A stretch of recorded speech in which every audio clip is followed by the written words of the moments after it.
기독교의 교리를 얘기할 때 크게 네 가지의 중심 교리로 되어 있습니다. 그것을 루트 교리라고 이렇게 얘기를 합니다. 뭐 루트를 이렇게 수학에서 루트 표시하시죠? 여러분 보시면 이렇게 올라가서 이렇게 돼 있죠. 그래서 이제 뭐냐면 바로 창조예요. 깜깜한 어둠 속에 빛이 쫙 있었습니다. 이 창조. 그 다음에 타락 쭉 내려갔죠. 타락이 있었죠. 그다음에 구속입니다. 다시 구속 올라가는데 이 처음 창조 때보다 훨씬 더 높은 단계로 우리를 오르시게 하는 거예요. 이 구속의 이 진리가 놀랍습니다. 다시 창조 시대로 회복시키는 정도가 아니고 더 높은 수준의 이제 단계로 우리를 끌어올리시는 게 예수님의 구속입니다. 그리고 마지막으로는 마침표가 딱 찍히죠. 종말입니다. 그래서 이 창조, 타락, 구속, 종말 이 네 개의 기둥으로 기독교의 교리가 형성되어 있습니다. 그런데 그 가운데 가장 많은 사람들에게 혼동을 주는 교리가 있어요. 그 중에 혼동을 주는 교리가 뭐겠습니까? 바로 이 종말의 교리입니다. 종말의 교리. 왜냐하면 임박한 이 종말을 얘기하는 이제 극단적 종말론자들이 그동안 역사적으로 많은 혼돈을 사람들에게 야기시켰기 때문입니다. 1992년인가요? 우리 다미선교회 때문에 다가올 미래를 준비해라. 그래서 10월 28일 날 주님이 다시 오신다고 흰옷 입고 춘천에서도 봉해산에 올라갔었잖아요.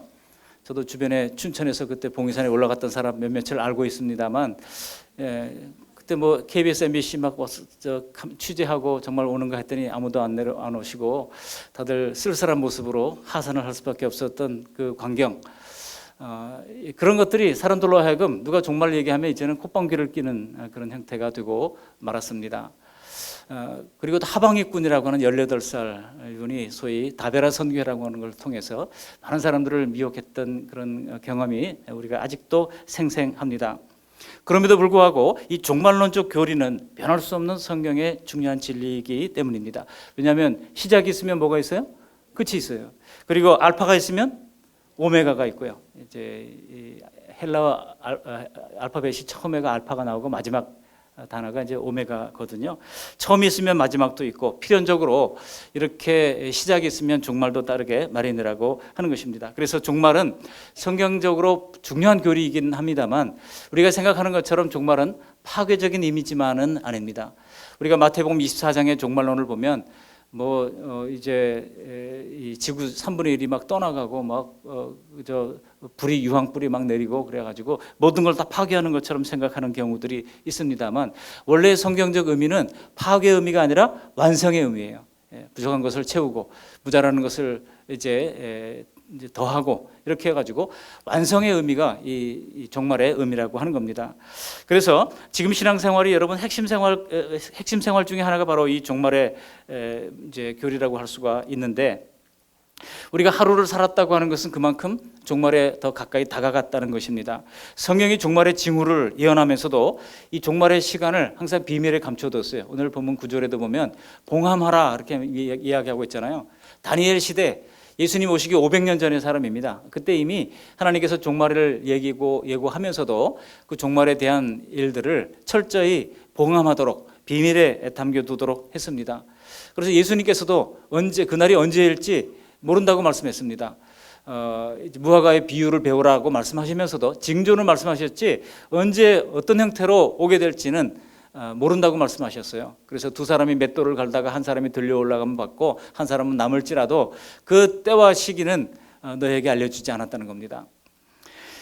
그래서 우리는 그 종말을 비밀에 하나님께서 붙여주신 이유가 있다는 것을 알아야 됩니다. 그 이유는 뭘까요?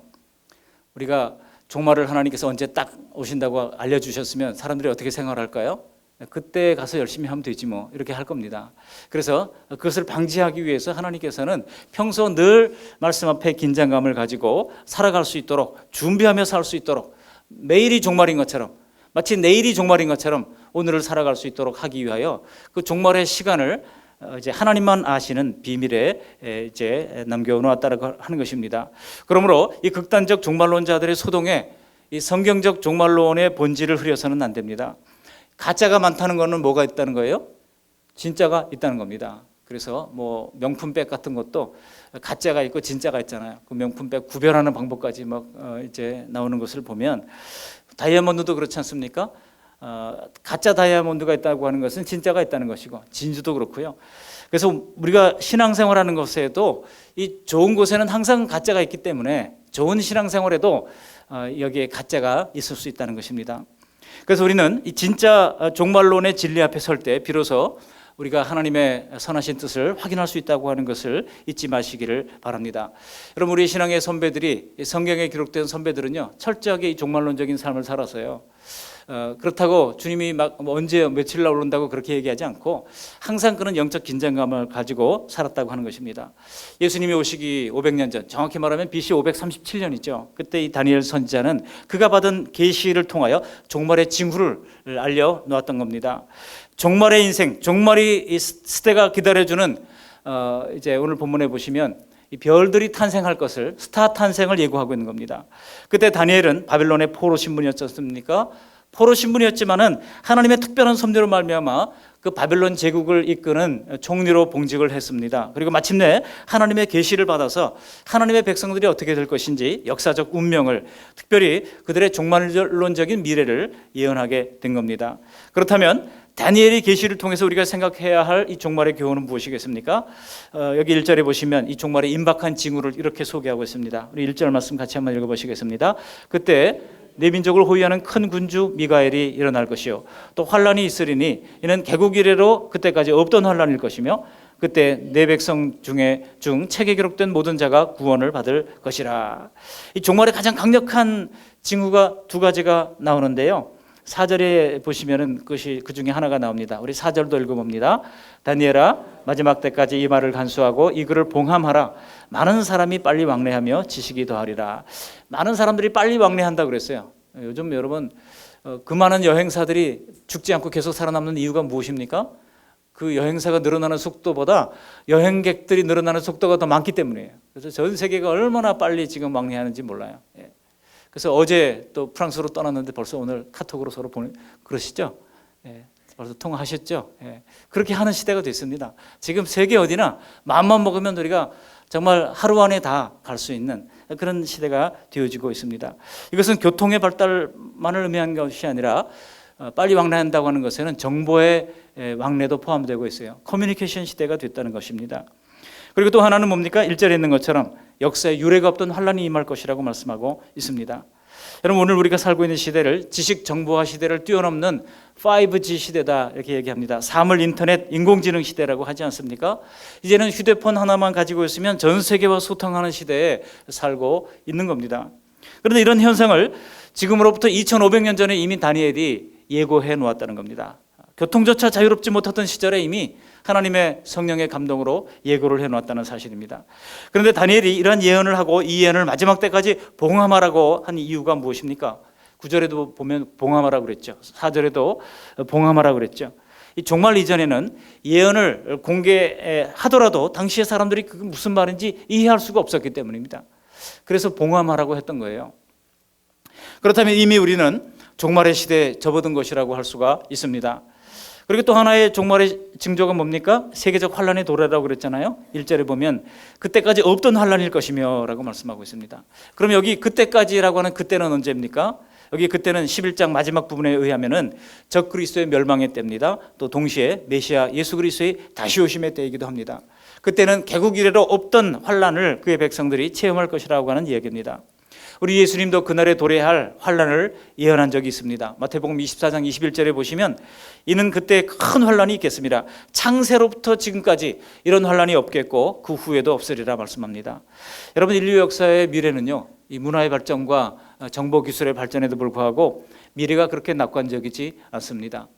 모든 것이 발전하면 모든 것이 편리해지고 많은 사람들이 서로 협력하면서 그렇게 살아갈 줄 알았는데 끝을 모르는 이런 초강대국 미국과 중국의 치킨 게임을 벌이고 있는 사이에서 많은 약소 국가들이 불안한 눈으로 그것을 바라보고 있지 않습니까?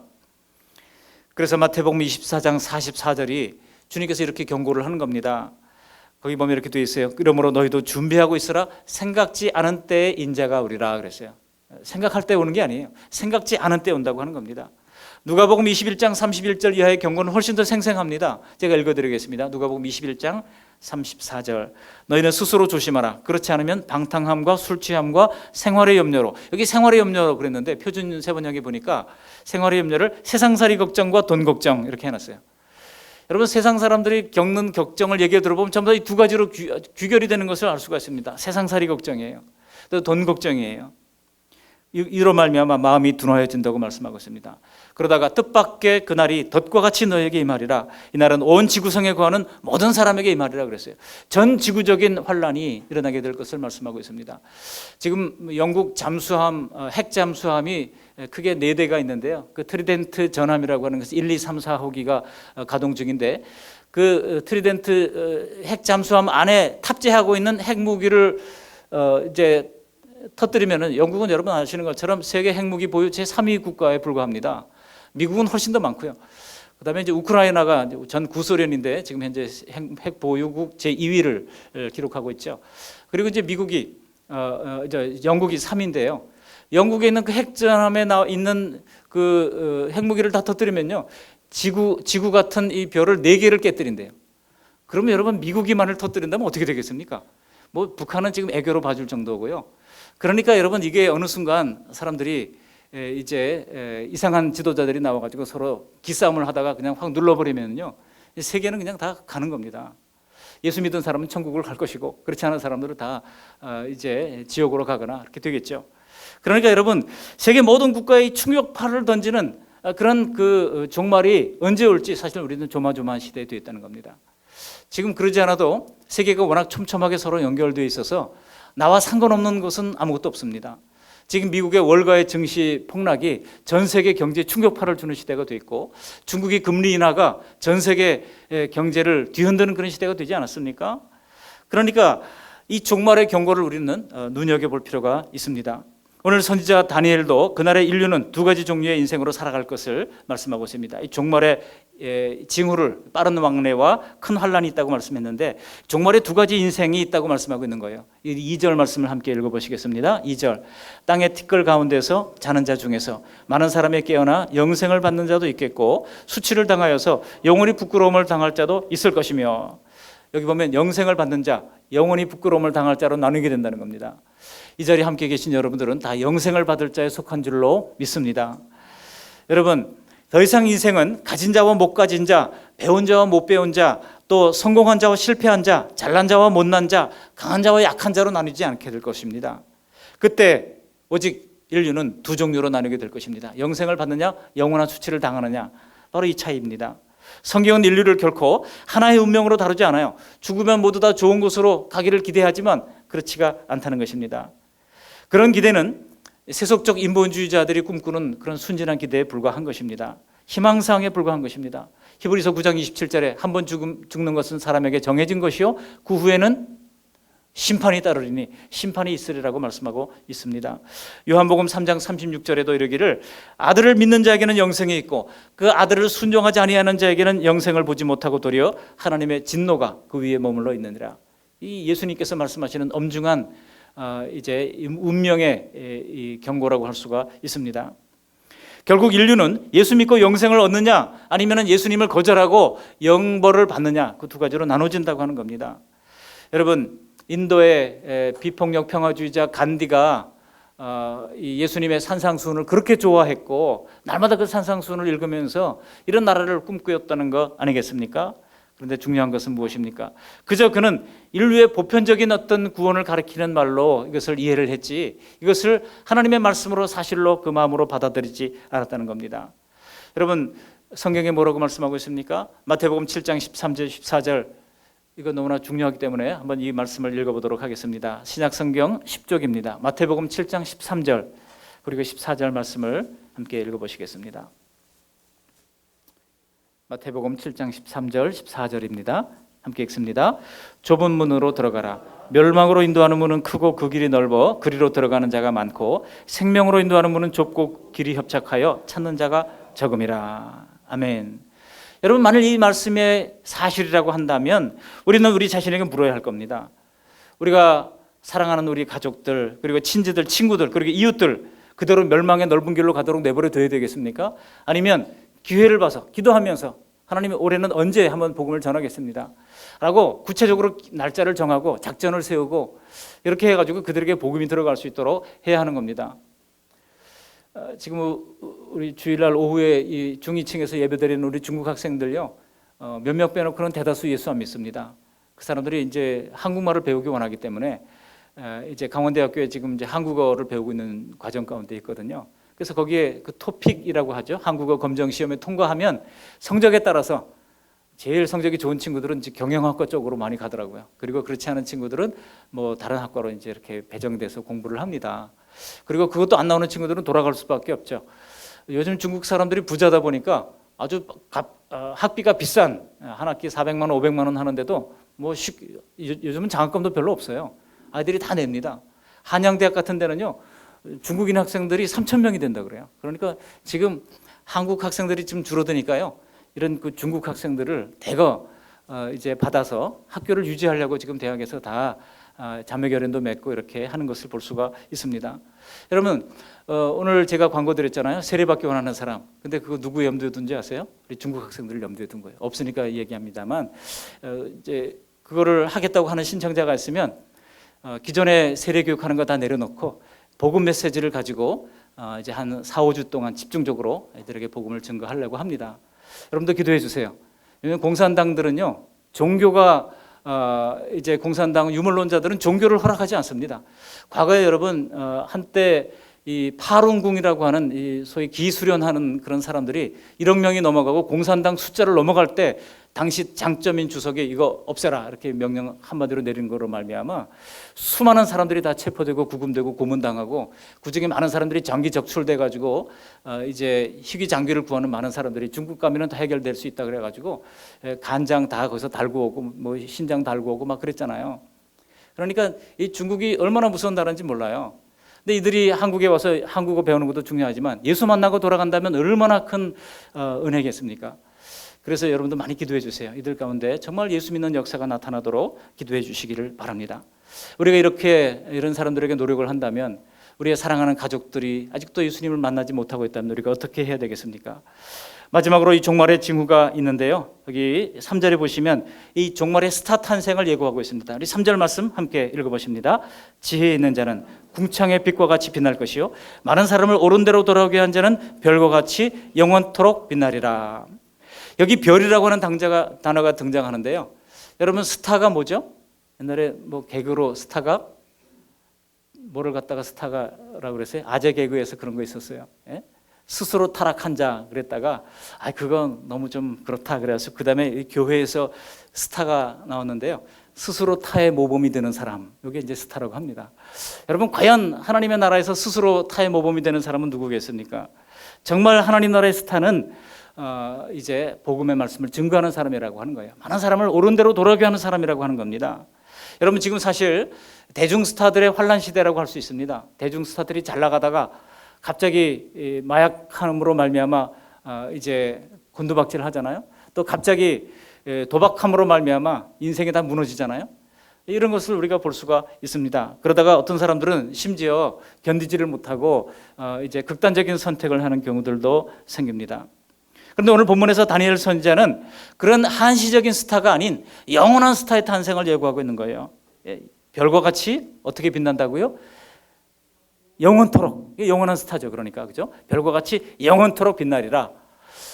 우리가 많은 사람을 옳은 대로 돌아가게 하는 이 일을 위해서 여러분 아직도 믿지 않는 우리 가족, 권력, 친척들, 자녀들 그리고 내 사랑하는 친구들에게 복음을 증거하고 옳은 대로 돌아가게 하는 이 일에 쓰임받는 저 여러분들이 다 되시기를 바라겠습니다. 그리하여 한 주간 동안 사시면서 내가 복음을 전해야 할 대상자를 한번 정해보시고 그분에게 한번 어떻게 시도할지 하나님 지혜를 달라고 후히 주시고 꾸짖지 아니하시는 하나님께 구하라. 그리하면 주시리라. 야고보서 1장 5절을 말씀하고 있지 않습니까?